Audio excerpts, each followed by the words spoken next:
Bienvenue dans cette deuxième partie sur le cours Être un manager coach, oser être une autorité bienveillante. Cette fois-ci, je veux vous amener effectivement à aller plus regarder à l'intérieur de vous. Donc, ce qu'il m'intéresse de voir, c'est tout d'abord, c'est quoi votre rapport à l'autorité? D'où il vient et pourquoi vous fonctionnez ainsi finalement? Et au fond, dans le rapport à l'autorité, ce qui est intéressant de comprendre, c'est qu'en fait, ça vient de nos premières relations à nos propres autorités. Qui sont nos premières autorités? Qui sont nos propres autorités? Nos éducateurs, parents, famille d'accueil, grands-parents, enfin toutes les personnes qui vous ont éduqué. Et c'est également vos professeurs et vos enseignants sur les petites classes qui constituent votre propre rapport à l'autorité. Et au fond, on va donc apprendre à se comporter d'une certaine manière vis-à-vis de cette autorité parce qu'en fonction de comment elle fonctionne et des attentes, nous, on va apprendre à fonctionner d'une certaine manière. Donc il y a des gens, face à une autorité, ils vont développer de la crainte, de la peur, des doutes, de l'insécurité. D'autres vont naturellement développer du respect, de la bienveillance, de l'écoute. D'autres encore vont être face à des autorités qui vont faire preuve de dualité. C'est-à-dire que si vous réalisez certaines actions, tout va bien, mais dans d'autres, c'est douloureux. Donc vous vous dites, ah, il y a des choses ça va, puis des choses ça va pas. Donc on apprend indirectement que un coup on est la bonne personne, un coup on est la mauvaise personne. Il y a des choses qui sont un peu aléatoires parfois. Vous avez des autorités face à la même situation, un coup ça va, un coup ça va pas. Ça c'est très anxiogène en général. Et ça va créer des gens dans le rapport à l'autorité qui vont souvent être très inquiets. Parce qu'ils ne savent jamais comment l'autorité peut fluctuer. Et au fond, avec ces fonctionnements-là, parfois on apprend que pour être aimé, il faut obéir. Parfois on apprend qu'on n'a pas le droit de dire non. Parfois on apprend qu'il ne faut jamais pleurer. Parfois on apprend qu'en pleurant, on obtient tout ce qu'on veut. Parfois on apprend que si on insiste, on va finir par obtenir. Et au fond, vous voyez bien qu'enfant, on a appris à fonctionner avec des autorités. Et au fond, ces réflexes-là, on les a en général gardés en devenant adulte. Sans s'en rendre compte, évidemment avec un peu plus de discernement qu'un enfant en général. Mais au fond, on continue en général à fonctionner comme ça face à ces autorités. Ça, c'est assez intéressant à comprendre parce que si on est en autorité, si vous êtes en posture d'autorité, ça veut dire que vous avez des subordonnés. Comprenez bien que c'est comme ça qu'ils vont fonctionner vis-à-vis de vous. Comment ils ont appris à fonctionner, leurs propres autorités vont fonctionner avec vous. Donc ne prenez pas tout pour vous quand vous vous dites « je ne comprends pas pourquoi lui il fonctionne tout le temps comme ça ». Mais parfois le problème c'est pas vous, c'est l'autre. C'est l'autre qui a appris à fonctionner comme ça. C'est l'autre qui doit travailler parfois son propre rapport à l'autorité. Puis cesser de se rebeller en permanence parce que vous n'êtes pas ni son père, ni son grand-père, ni son premier éducateur. Ou sa mère, etc. Donc du coup, je veux vous amener, vous, à aller voir, justement, retournons dans votre enfance, finalement, comment vous fonctionnez avec vos autorités. Pour voir un peu vous, face à vos propres autorités, comment vous fonctionnez, et finalement, quel type d'autorité vous avez finalement appris à, à être de manière indirecte.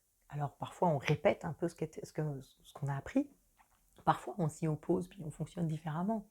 Mais justement, je veux vous amener à voir un petit peu, par rapport à ce que vous avez pu voir, qu'est-ce que vous avez pris, qu'est-ce que vous avez rejeté, comment vous avez fonctionné à l'intérieur de ça. Donc où est-ce que vous en êtes face à votre propre autorité? Alors, pour ça, je vais vous proposer de fermer les yeux. Alors, là, on va faire un exercice. Vous pouvez le faire là, en même temps que nous. Si vous n'avez pas le temps, vous pouvez avancer, regarder la suite de la vidéo, puis vous le ferez dans un deuxième temps, bien évidemment. Mais suite à ce temps, il va y avoir toute une série de questions. Donc, fermez les yeux. Et je vous propose de prendre une grande respiration et d'expirer. Une autre respiration.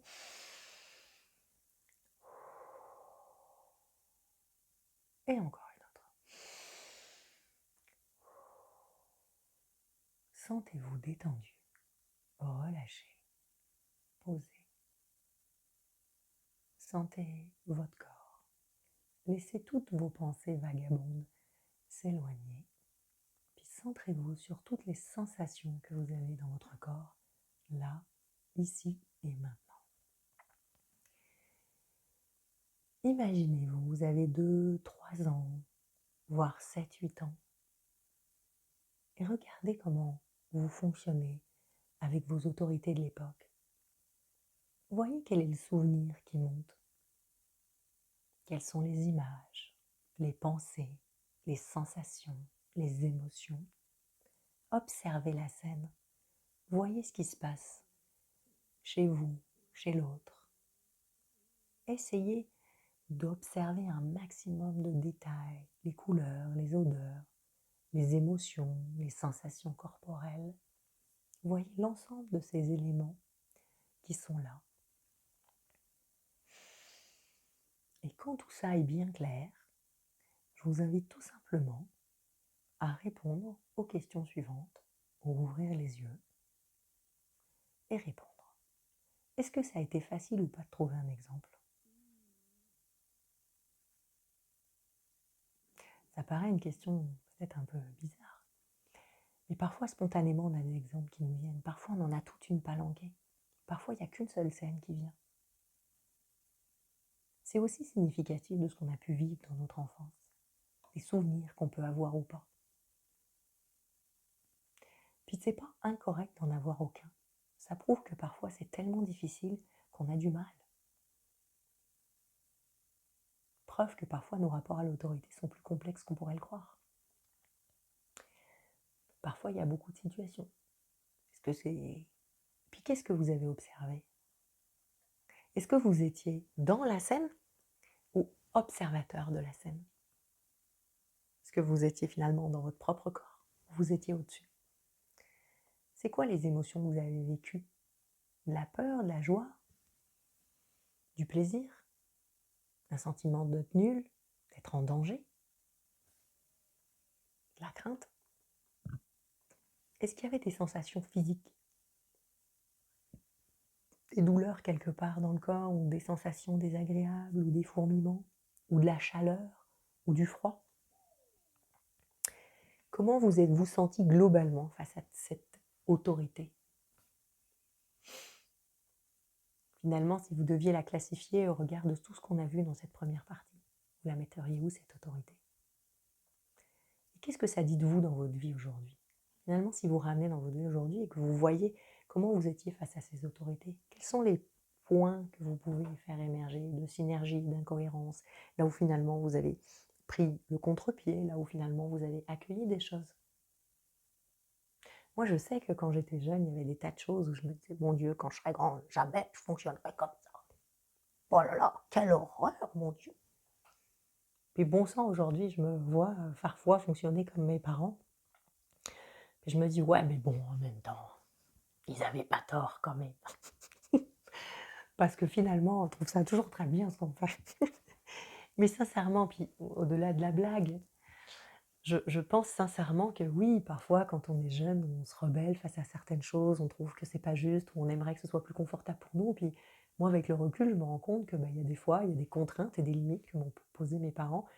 Et je me dis, ils ont eu raison. Puis aujourd'hui, je les ai fait miennes quelque part, ces contraintes et ces limites. Puis bien sûr qu'il y a des choses que je fais très différemment d'eux aussi, quoi. Parce qu'à un moment, on grandit, on apprend. Moi, je me suis beaucoup formée sur tous ces sujets. Donc ça m'a aidé effectivement à incarner une posture d'autorité telle que j'ai envie d'être, pas telle qu'on m'a façonné nécessairement à être. Et c'est pour ça que je vous invite à faire ces exercices. C'est pour, à un moment, oser se libérer d'un fonctionnement qu'on a pu acquérir pour choisir d'être la personne qu'on a envie d'être en tant qu'autorité. Puis c'est pour ça d'ailleurs que je vous pose cette question. Est-ce que vous vous reconnaissez dans ces fonctionnements, dans votre fonctionnement? Est-ce que vous vous dites, bah tiens, quand j'étais petit, c'était comme ça, maintenant c'est comme ça, peut-être que j'aimerais que ce soit comme ça, etc. Essayez de donner des exemples concrets de fonctionnement dans votre vie actuelle, de situations face à vos autorités et vos réactions. Clairement, quand vous êtes face à vos managers, à vos responsables, etc., comment vous fonctionnez? Quand vous êtes le subordonné, comment vous avez tendance? Est-ce que vous avez tendance à être finalement un peu comme quand vous étiez petit? Ou est-ce que finalement vous avez plus cette posture d'adulte à adulte et d'équité? Encore une fois, l'objectif de tout ça n'est pas de vous juger ou de vous dire c'est bien, c'est mal, oh mon Dieu, quelle horreur, je fonctionne comme ça. C'est encore une fois, c'est plus de prendre conscience de là où vous en êtes, de manière à pouvoir vous dire, OK, si ça ne vous convient pas, qu'est-ce que vous pouvez faire pour changer, pour transformer ça d'un pas de plus? Je vais vous donner plein de conseils, plein d'attitudes à développer que vous pouvez mettre en place pour transformer ça.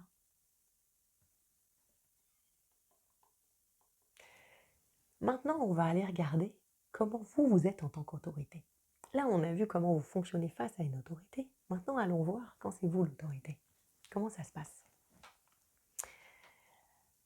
Parce que c'est pas la même chose. Et quand on est l'autorité, je vous en ai déjà un petit peu parlé, on est souvent confronté justement à tous ces gens qui ont appris à fonctionner avec des autorités. Et bon sang en général, qu'est-ce qu'on les juge, nos autorités, hein?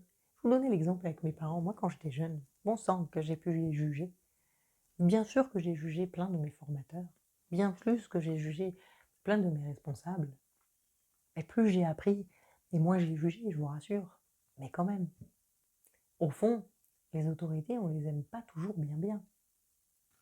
À part celles qui finalement arrivent à avoir cette posture incroyable de manager coach, de bienveillance. Et il y a des gens, des autorités, moi je m'en souviens encore d'enseignants où je me dis, mais cette personne était incroyable, quoi. Parce qu'elle incarnait finalement tout ça. Donc on a des autorités qui nous marquent toute notre vie parce qu'elles ont su acquérir cette posture, quoi. Donc effectivement, auquel jugement on peut être confronté? Parfois on est trop gentil. Parfois on s'agace rapidement. Ou alors on est effacé. Ou on ne sait pas quoi faire, on ne sait pas si tout va bien. On peut être intransigeant, exigeant. Parfois on est tout en même temps, hein. Et puis il y a des questions qui me paraissent extrêmement intéressantes à se poser quand on est une autorité. Est-ce que vous manquez d'autorité? Est-ce que vous avez du mal à exercer votre autorité? Est-ce que vous savez faire preuve d'autorité? Et est-ce que vous abusez de votre autorité? On va y revenir parce que je vais vous amener à répondre à toutes ces questions. Mais, justement, je vais vous inviter à faire un petit peu le même exercice que tout à l'heure, à prendre une situation de vie. Donc, fermez les yeux, respirez un grand coup, lâchez prise, revenez bien dans votre corps et pensez à une situation de votre vie, une personne face à laquelle vous êtes une autorité et où il n'est pas toujours facile de poser les choses, où l'autre va se rebeller, où vous avez le sentiment d'être effacé, ou d'être trop gentil, où vous avez l'impression que ça va bien mais que l'autre il va pas bien. Qui est cette personne? Un collègue, un subordonné, un client, une patiente, un de vos enfants? Peu importe. Partez de cet exemple. Puis répondez aux questions suivantes. Est-ce que ça a été facile de trouver un exemple? Est-ce que vous en aviez qu'un ou est-ce que vous en aviez beaucoup? Ça, c'est assez significatif, hein. Parfois, on se dit, bon, une situation difficile où je suis en posture d'autorité, bon, je vois pas trop. Peut-être que vous êtes rarement en posture d'autorité, hein. Peut-être que vous êtes un excellent manager coach et que vous faites ça très bien, et tant mieux, réjouissez-vous, honnêtement, bravo.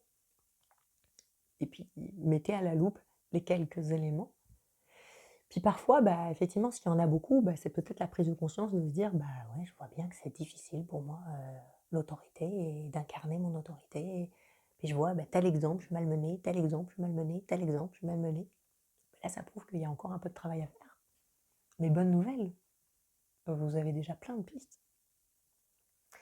Qu'est-ce que vous avez vécu face à ça? Qu'est-ce que ça vous fait vivre quand vous êtes malmené, justement, en tant qu'autorité?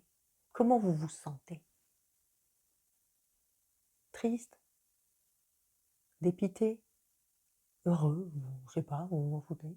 Qu'est-ce qui joue chez vous dans ces moments-là? Est-ce que vous ressentez des sensations physiques?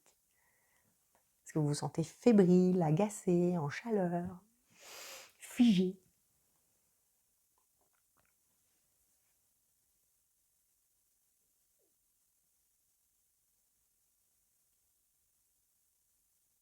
Qu'est-ce que Si on regarde les différents points de vue que j'ai précisés, justement, on est trop gentil, rapidement agacé, etc.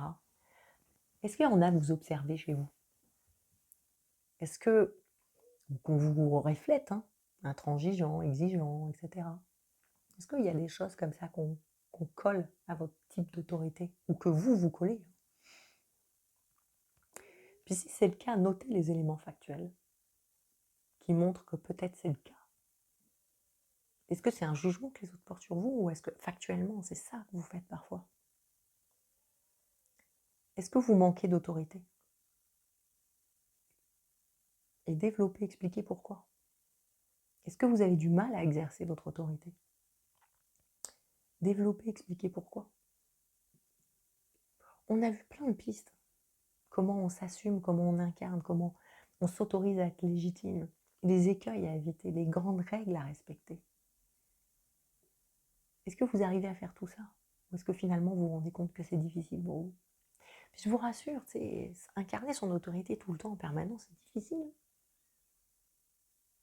Parce que ça demande sans arrêt de bien savoir où on est, de bien savoir ce qu'on veut. Puis il y a des fois, on apprend sur le tas. Le cadre, par exemple, quand on est une autorité. Si on n'y a pas réfléchi au préalable, parfois on est confronté à des choses, puis on se dit, mon Dieu, j'avais jamais pensé, je ne sais pas où quoi faire. Et ça crée de l'insécurité en face. C'est toujours mieux d'y avoir réfléchi avant. Autre question. À l'inverse, est-ce que vous savez faire preuve d'autorité? Et quand? C'est quand les moments où c'est facile pour vous d'être une autorité, puis les moments où c'est difficile au fond? Est-ce que ça vous arrive d'abuser de votre autorité? Parce que oui, parfois on abuse de son autorité. Pas par malveillance, pas de façon insidieuse, mais parce que tout d'un coup, on pense que c'est plus simple, on veut obtenir quelque chose. Alors finalement, Diallo, je sais pas moi, manager, tu sais, l'histoire du café là. Le manager qui vous dit, va donc me chercher mon café. Comme c'est votre manager, que c'est votre autorité, vous n'osez pas nécessairement lui dire non. Puis en plus, vous vous dites, après tout, c'est qu'un café. Mais néanmoins, c'est pas votre poste, c'est pas votre job. Et au fond, il y a un peu d'abus d'autorité. Et puis là, je donne un petit exemple. On peut se rendre service, et tout dépend comment on le demande. Et tout dépend du contexte, on est bien d'accord. Mais parfois, c'est des choses plus pernicieuses qui vont faire que on se retrouve à faire des choses qu'on n'a pas envie de faire. Moi, je me rappelle un jour un cas où il y avait une personne qui, son manager lui demandait en fait de pré-signer des contrats. Mais la personne lui dit, mais j'ai pas le droit de faire ça. Non, non, mais c'est pas grave, parce que de toute façon, une fois que le client aura signé, ça sera pas gênant. Oui, mais s'il signe pas, non, mais t'inquiète, on se débrouillera. La personne est très mal à l'aise avec ça, on n'a pas le droit légalement de faire ça. Il me dit, mais c'est mon manager, quoi, je peux pas lui désobéir. Je dis, peut-être vous pouvez pas lui désobéir parce que c'est votre manager. Vous voyez quelqu'un qui a appris à respecter l'autorité. Cette personne a appris le respect de l'autorité depuis tout petit. Donc face à une autorité qui lui demande des choses, il ne sait pas comment dire non. Vous voyez ce qu'il joue? Et pour autant, la réalité, c'est qu'il est bien conscient quand même que la demande est illégale. C'est sûr que moi, je lui ai dit non. Si c'est illégal, il ne faut pas le faire. Parce qu'en plus, si à un moment il y a un problème, il y a peu de chances qu'il vous soutienne. Je lui dis, vous savez quoi? Demandez-lui une formulation écrite express en lui disant, écoute très bien, formule-moi par écrit, textuellement, que tu exiges de moi que je présigne tous les contrats, même s'ils n'ont pas été signés. Il me dit, mais il ne va jamais accepter. Ça tombe bien, comme ça vous ne le ferez jamais. Effectivement, il a demandé ça à son manager. Il lui a dit, écoute, moi, si tu veux que je le fasse, tu me l'écris formellement et tu me donnes une directive écrite. Ce qui fait que si à un moment il y a un problème sur un dossier, ce sera ta responsabilité. Bizarrement, évidemment, il n'a jamais écrit le mail et l'autre, il n'a pas eu besoin de présigner les contrats. Vous voyez, c'est quand on revient en posture d'égalité, d'équité. Et là, vous voyez, on était sur un abus d'autorité. Clairement. Puis, il s'avère que cette personne était suivie avec moi et que j'ai pu l'aider. Mais si elle avait été tout seule, comment elle aurait fait? peut-être qu'elle aurait embarqué dans quelque chose de dysfonctionnel. Peut-être que d'autres personnes, d'ailleurs, l'ont fait dans ce service. On ne saura jamais. Mais vous voyez, puis, tu sais, est-ce que cette personne est malveillante et perverse? J'en sais rien, je ne la connais pas, ce manager, je ne l'ai jamais parlé, là, tu sais, donc je vais lui prêter aucune mauvaise intention. On peut juste dire que il avait l'envie de faire rapidement du business et puis qu'il se disait que ça prêtait pas après tout à conséquence, tu sais.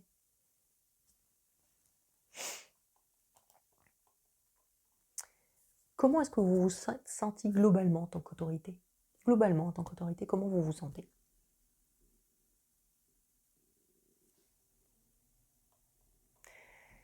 Qu'est-ce que ça dit de vous dans votre vie?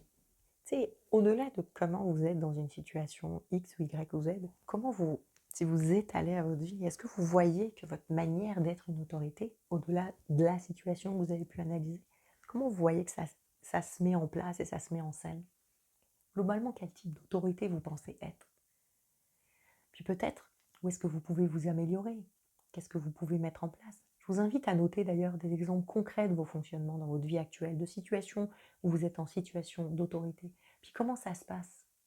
Puis peut-être d'observer au regard de ce qu'on a vu dans la partie 1. C'est quoi les écueils peut-être dans lesquels vous tombez? C'est quoi du coup les pistes de travail? Est-ce que c'est l'autoritarisme? Est-ce que le permisme? L'impératif? Est-ce que vous manquez de congruence ou de bienveillance? Ou est-ce que finalement vous avez un peu tendance à vous placer en posture haute? Est-ce que votre cadre est mal posé? Observez tous ces détails, c'est ça qui va vous aider à cheminer face à ça. Maintenant, avant de conclure, il y a quelques petits points que j'ai envie d'aborder avec vous. Le premier, effectivement, c'est le rapport homme-femme vis-à-vis de l'autorité. Pourquoi j'aborde ce point? Tout simplement parce que dans la société, on est éduqué avec des principes, en fait, quelque part, avec un contexte sociologique, éducationnel, lié à l'histoire, lié à la vie, lié à plein d'éléments qui vont amener qu'en général, on porte des clichés sur la femme autoritaire ou l'homme autoritaire. Et souvent, la femme, on la juge pas très autoritaire, plus bienveillante, plus fragile, plus faible, etc. etc. Et puis l'homme, lui, au contraire, il est autoritaire, il doit s'imposer, il manque toujours de sensibilité, etc. Tout ça, c'est des clichés. Hein. Vous l'avez vu, jusqu'à présent, j'ai jamais parlé de sexe. Hein. Parce qu'en fait, on peut tous être un manager coach, une autorité bienveillante, peu importe qu'on soit un homme ou une femme. On va se confronter aux mêmes problématiques. On va avoir été élevé. Effectivement, il y a quelques biais comme ça quand on est une femme qu'on doit dépasser quand on est un homme aussi. Oui, quand on est un homme, on fait peut-être preuve plus facilement d'autorité. Mais il y a plein d'hommes qui ont du mal à s'affirmer et qui manquent d'autorité. Et puis, c'est pas parce qu'on est un homme qu'on manque de sensibilité. Ça n'a rien à voir. Et quand on est une femme, on a tout fait le droit de s'affirmer, de s'imposer, sans être une mégère ou que sais-je encore. Fort heureusement. Donc faites attention aussi si vous portez comme ça des idées reçues ou des clichés ou sur les postures, quoi. De faire attention à poser les choses à la bonne place et à ne pas tomber en fait dans des clichés ou des stéréotypes. Même si ça peut nous arriver de le faire un peu tous, mais portez un peu l'attention là-dessus pour sortir de ça. Puis osez agir en fonction de qui vous êtes vraiment. Et c'est un juste équilibre entre une certaine sensibilité, une certaine autorité qui fait de bons managers en fait. C'est finalement un peu l'alliance du masculin et du féminin. Ce qui va être important aussi, c'est vraiment toujours de veiller à cette bienveillance, quoi. La bienveillance, c'est comme je l'ai dit, c'est éviter l'ensemble des écueils, c'est mettre en place beaucoup d'actions concrètes qui sont pas si difficiles. Hein. La congruence, la gentillesse, l'égalité, l'adaptation, poser des règles, aussi poser des limites, mettre des conséquences bien sûr, mais les connaître à l'avance. Et puis c'est aussi se donner le droit à l'erreur. Au même titre que vous pouvez donner droit à l'erreur à vos subordonnés, donnez-vous le droit à l'erreur. D'ailleurs, plus vous allez vous donner le droit à l'erreur, plus vous allez être en capacité de donner le droit à l'erreur aux autres. Et ça fait partie effectivement d'être une autorité bienveillante. Parce que parfois on en commet des erreurs. Et c'est pas dramatique. L'important c'est d'être capable de les reconnaître. Pour être capable, parce qu'à chaque fois qu'une autorité reconnaît une erreur, effectivement, ça a un impact sur l'autre. Vous savez, moi, quand j'étais thérapeute, la règle que je posais toujours aux gens, c'était de leur dire, écoutez, voilà, moi, si vous devez être absent à une séance, ce qui peut arriver, et je peux le comprendre, je vous demande de me prévenir le plus tôt possible. Idéalement, minimum 24-48 heures à l'avance. Néanmoins, je disais à tous mes patients, à un moment, parfois dans la vie, des imprévus arrivent. Il est tout à fait possible que votre enfant tombe malade. Il n'y a aucun enfant au monde qui vous prévient 48 heures à l'avance en vous disant « Oh, au fait, maman, dans 48 heures, je vais être malade. Si tu pouvais poser une journée de congé et puis annuler ton rendez-vous chez le psy, ce serait super. » Ça ne marche pas comme ça dans la vraie vie. Donc je disais toujours à mes patients « Écoutez, dès que si ça vous arrive, prévenez-moi. Et puis dans ces cas-là, on annulera, on décalera la séance, etc. Mais je ne vous demanderai pas de payer cette séance. » Donc mes clients savaient. Et il arrive, donc les gens le faisaient, et puis on décalait les séances. Il arrivait de temps en temps que les clients oublient, ce qui n'est pas la même chose. Moi j'attends, je suis là, puis la personne, elle n'a aucun problème, juste elle m'a oublié. Là, effectivement, mes clients, ils payaient la séance. Ils me disaient, d'ailleurs Marie, c'est normal en fait, j'aurais dû venir, j'ai complètement oublié, j'étais pris dans des affaires, et ça, c'est un manque de respect. Ils me disaient, je vous dois la séance. Et moi, je trouvais ça normal aussi. Je leur disais, ça c'est correct, c'est dans le cadre. Mais la réciproque est vraie. Et ça m'est arrivé un jour. Je ne sais pas ce que j'ai fait. J'ai oublié une cliente. Je suis rentrée chez moi. La cliente, elle est arrivée. Ding dong, ding dong, ding dong. Il n'y avait personne. Elle m'appelle. Elle me dit, mais Marie, je ne comprends pas. On avait bien rendez-vous. Et là, je lui dis, je confirme, nous avions bien rendez-vous en effet. Mais je ne suis pas là. Je suis désolée. Elle m'a dit, écoutez, c'est pas grave et tout. Bon, elle était quand même un peu embêtée. Moi, je l'étais beaucoup, je vous avoue. On a reporté la séance. À la séance d'après, on fait la séance, elle veut me régler, je lui dis non, vous n'allez pas me régler parce que je vous ai oublié la dernière fois. Elle m'a dit non Marie. Je lui ai dit si. Si c'est vous qui oubliez une séance, vous me payez. Là c'est moi qui ai oublié. Donc je vois pas pourquoi vous allez me payer. Donc effectivement, elle en a convenu que c'était assez juste. C'est ça reconnaître ses erreurs. C'est aller au bout du chemin. Ce qui crée la confiance, qui crée la sécurité et qui crée un rapport d'autorité bienveillant. On est dans le respect de chacun. Vous voyez, c'est aussi simple que ça.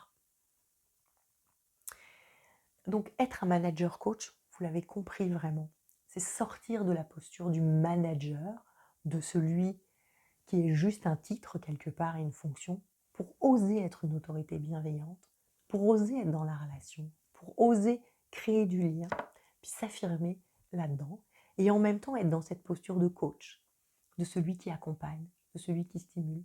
C'est aussi évidemment comprendre quelle est ma propre posture vis-à-vis de l'autorité, quand moi je suis face à mes autorités, quand moi je dois m'incarner en tant qu'autorité. C'est oser faire grandir ses équipes, c'est être à l'écoute, c'est donner des responsabilités, c'est faire confiance, c'est montrer l'exemple, bien évidemment. Et au fond, j'en reviens à cette définition que je vous donnais au tout début en étymologie, c'est faire grandir. C'est parce que vous allez faire preuve de charisme, d'efficacité dans l'action, que vous allez être proche de vos collaborateurs, que tout le monde va grandir et croître ensemble. Voilà le meilleur que je vous souhaite. Je vous souhaite bonne continuation avec tout ça et je vous dis au plaisir sur Bigger.